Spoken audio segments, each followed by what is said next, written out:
سن 61 ہجری کے عاشورہ کو یاد کرو۔ ظہر کا وقت آن پہنچا تھا۔ امام جنگی لباس زیب تن کیے ہوئے کھڑے تھے اور اہل حرم ان کے ارد گرد گھیرا ڈالے ہوئے تھے۔ روئے زمین پر تنہا ترین سردار اب فیصلہ کن جنگ کا عزم کر چکا تھا۔ ام رباب خاموشی سے اپنے شوہر کو تک رہی تھی جو جانے کی تیاری کر رہے تھے۔ اس کے کچھ عرصے بعد کا منظر یاد ہی ہوگا جب اسیروں کا قافلہ مدینہ واپس لوٹ چکا تھا۔ مدینے کی بعض خواتین تعزیت کے لیے جناب زینب کبریٰ کے پاس آئیں اور کربلا کے اندوہناک واقعے پر ان کو تعزیت پیش کی۔ صحن کے کنارے حجاز کی چلچلاتی دھوپ تلے ایک دل جلی دکھیاری خاتون بیٹھی ہوئی تھی اور جو گھر میں داخل ہوتا اس کی رہنمائی کر رہی تھی۔ مہمان ایک دوسرے سے پوچھتے، یہ خاتون کون ہیں؟ کسی نے کہا، انہیں جناب زینب شاید اپنی خدمت کے لیے شام سے لائی ہیں۔ ایک اور خاتون بولی، ان خاتون کا چہرہ پہلے بھی کہیں دیکھا ہے۔ مہمانوں میں سے کسی نے عقیلہ بنی ہاشم سے پوچھ لیا، یا زینب، یہ کون خاتون ہیں جن کو آپ اپنے ساتھ لائی ہیں؟ اسیروں کی قافلہ سالار اس بے ربط سوال سے چونک اٹھی، فرمایا، وہ رباب ہیں، میرے بھائی حسین کی زوجہ سکینہ اور علی اصغر کی والدہ۔ کوئی انہیں پہچان ہی نہیں پایا تھا۔ خواتین رباب کے پاس آئیں، انہیں تعزیت پیش کی اور ان کے پاس بیٹھ گئیں۔ کسی نے پوچھا، اچھا تو چلچلاتی دھوپ تلے کیوں بیٹھی ہیں؟ ام رباب نے جواب دیا، یہ چلچلاتی دھوپ میرے لیے گرم نہیں ہے۔ کسی اور نے پوچھا، تو سائے کی ٹھنڈک کو اپنے اوپر حرام کیوں کیا ہوا ہے؟ یہ سننا تھا کہ ام رباب نے بھررائی ہوئی آواز سے کہا، میں اپنے مولا حسین کا بریدہ سر اسی چلچلاتی ہوئی دھوپ میں سرے نیزہ دیکھ چکی ہوں۔ میں نے اپنے مولا کا بدن مطہر اسی چلچلاتی ہوئی دھوپ میں تپتی ہوئی ریت پر گرا ہوا دیکھا تھا۔ یہ سایہ مجھ پر حرام ہے، کیونکہ حسین کا سر مبارک شہر شہر چلچلاتی دھوپ میں جلتا رہا اور ان کا بدن مطہر کربلا کی تپتی ریت میں گھوڑوں کی ٹاپوں تلے روندا جاتا رہا۔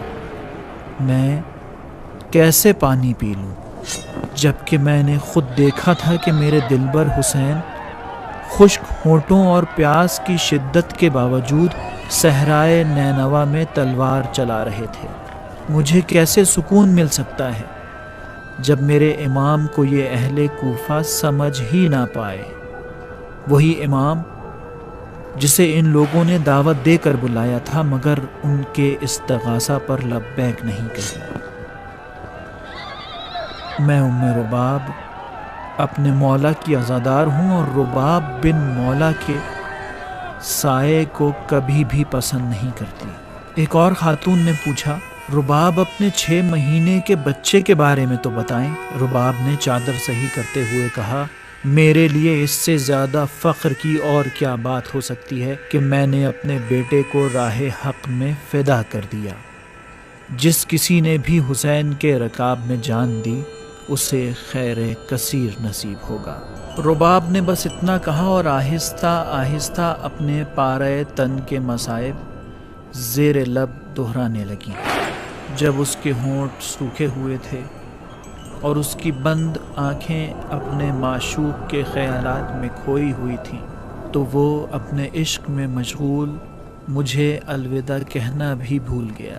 میدان کربلا خالی ہو چکا تھا۔ سپاہ حسینی میں بس حسین باقی رہ گئے تھے۔ اہل حرم نے امام کے گرد گھیرا ڈالا ہوا تھا۔ یا ابا عبداللہ، آپ کے بعد یہ لوگ آپ کے اہل حرم پر رحم نہیں کریں گے۔ امام انہیں صبر و تحمل کی نصیحت کر رہے تھے اور ان سے یہ وعدہ کر رہے تھے کہ ان کے صبر و تحمل کا اجر خدا انہیں بہشت میں دے گا۔ امام کی آنکھوں میں بس رضائے خدا تھی اور ہونٹوں پر اہل حرم کے لیے تسلیاں۔ حسین دیکھ چکے تھے کہ ان کے ساتھی کیسے ٹکڑے ٹکڑے ہوئے تھے۔ انہوں نے مشاہدہ کیا تھا کہ ان کے بیٹے، بھائی، ان کے بھتیجے اور بھانجے کس طرح شہید کر دیے گئے تھے۔ وہ دنیا کے تمام تر رنج و غم کا مزہ چکھ چکے تھے۔ ہر اس ساتھی کا غم انہیں مل چکا تھا جس کو وہ چاہتے تھے، جس سے محبت کرتے تھے، لیکن پھر بھی حق کی راہ میں محکم اور استوار کھڑے اپنی شمشیر تیار کر رہے تھے۔ ام رباب کچھ فاصلے پر کھڑی اپنے مولا کو دیکھ رہی تھی جو جنگ کی تیاری کر رہے تھے۔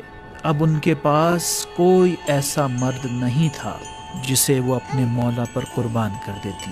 علی اصغر تو بس 6 مہینے کے تھے جو پیاس کی شدت سے جاں بلب تھے، لیکن اس شور و غوغا میں کون تھا جو حسین سے پانی کے لیے کہتا۔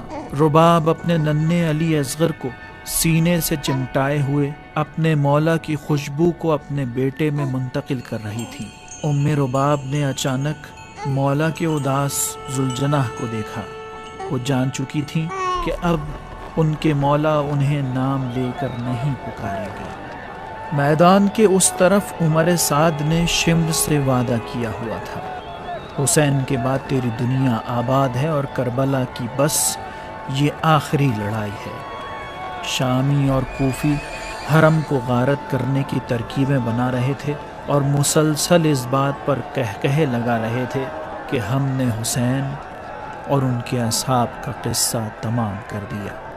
ان سے کچھ دور ایک ماہر نشانہ باز بیٹھا ہوا تھا جس کی آنکھیں انسانی آنکھیں نہیں تھیں۔ وہ حسین کے لیے تیر آمادہ کر رہا تھا۔ حرملہ بن کاہل اس جنگ میں موجود اشقیاء میں سب سے زیادہ شقی اور سب سے بے رحم آدمی۔ اس کے تیروں میں تیرے سے شعبہ موجود تھا جسے اس نے حسین کے لیے تیار کیا تھا۔ کسے معلوم تھا یہ تیر کس کو قتل کرنے کے کام آئے گا۔ امام اہل حرم کے ایک ایک فرد سے الوداع کہہ رہے تھے، لیکن رباب میں جدائی کی طاقت کہاں تھی۔ زینب نے آگے بڑھ کر بچے کو ماں کی گود سے لیا اور باپ کی آغوش میں دے دیا۔ علی اصغر پیاس کی شدت سے جاں بلب تھے۔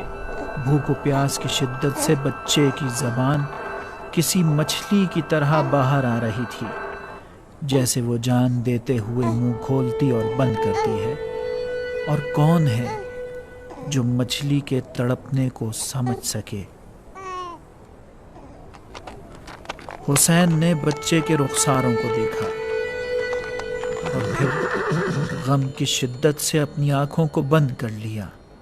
خدا کی حمد و ثنا کی اور چند قدم آگے بڑھ گئے۔ دشمن کی فوج پر سناٹا طاری ہو گیا۔ امام نے علی اصغر کو ہاتھوں پر بلند کیا۔ ان کے سب سے چھوٹے بچے کی تشنگی دشمن کی شقاوت کو آشکار کر رہی تھی۔ دور کھڑی ام رباب اپنے بچے کو باپ کے ہاتھوں پر بلند ہوتا دیکھ رہی تھی۔ امام کی آواز بلند ہوئی کہ اے ظالم قوم، تم نے میرے سارے ہی ساتھی چھین لیے، میرے سارے اصحاب، میرے بھائی، میرے بیٹے۔ اب میرے پاس یہی 6 مہینے کا بچہ باقی ہے کہ جسے پیاس کی شدت مارے ڈال رہی ہے۔ اسے ایک گھونٹ پانی سے ہی سیراب کر دو، تمہاری جنگ مجھ سے ہے، اس بچے سے تو نہیں۔ عمر سعد نے جھنجھلا کر حرملہ کو آواز دی۔ حرملہ اٹھا، نزدیک آیا، کچھ اس طرح کہ اس کے قدم زمین کربلا کو بھی شرمندہ کر رہے تھے۔ عمر سعد نے حرملہ کو حکم دیا، حسین کا کام تمام کر دو۔ حرملہ نے فوراً تیرے سے شعبہ کمان میں جوڑا اور سوال کیا، بیٹے کو یا باپ کو؟ ابن سعد نے جواب دیا، بچے کو نشانہ بناؤ، کیونکہ اس کا داغ حسین کے بدن پر لگنے والے تیروں سے کہیں زیادہ ہے۔ کمان کھینچی، تیر پھینکا گیا تیر کمان سے نکل کر ششماہے کی گردن میں پیوست ہوا۔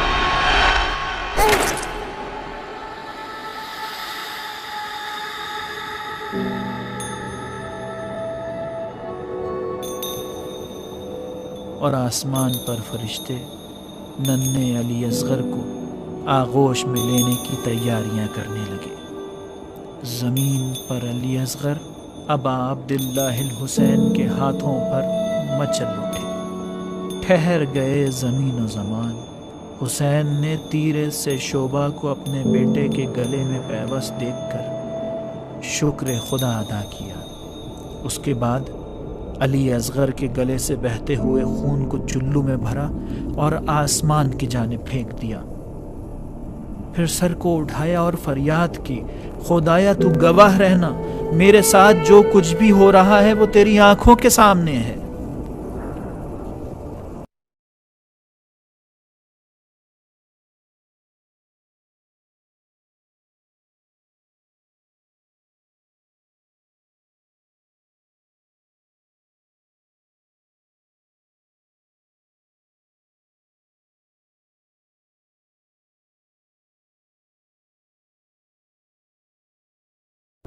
ام رباب نے آنکھیں کھولی۔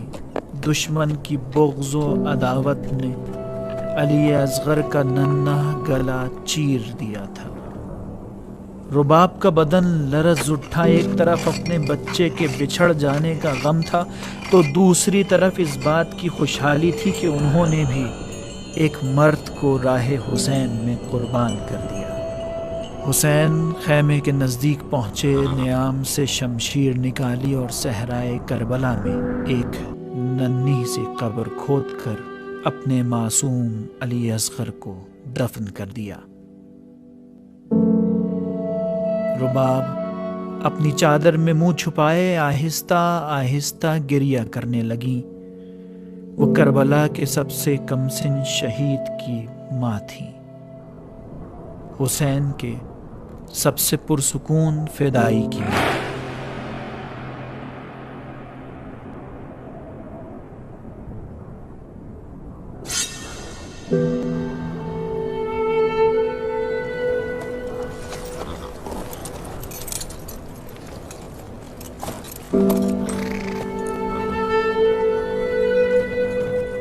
امام آہستہ آہستہ واپس پلٹے۔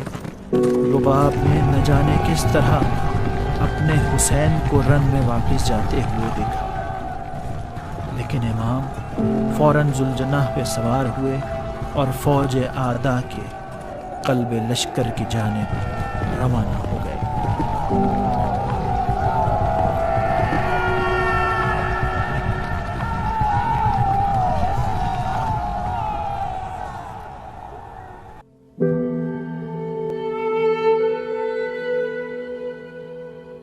سن 61 ہجری کے عاشورہ کا ماجرا تھا، لیکن مصائب حسین تا ابد باقی رہیں گے۔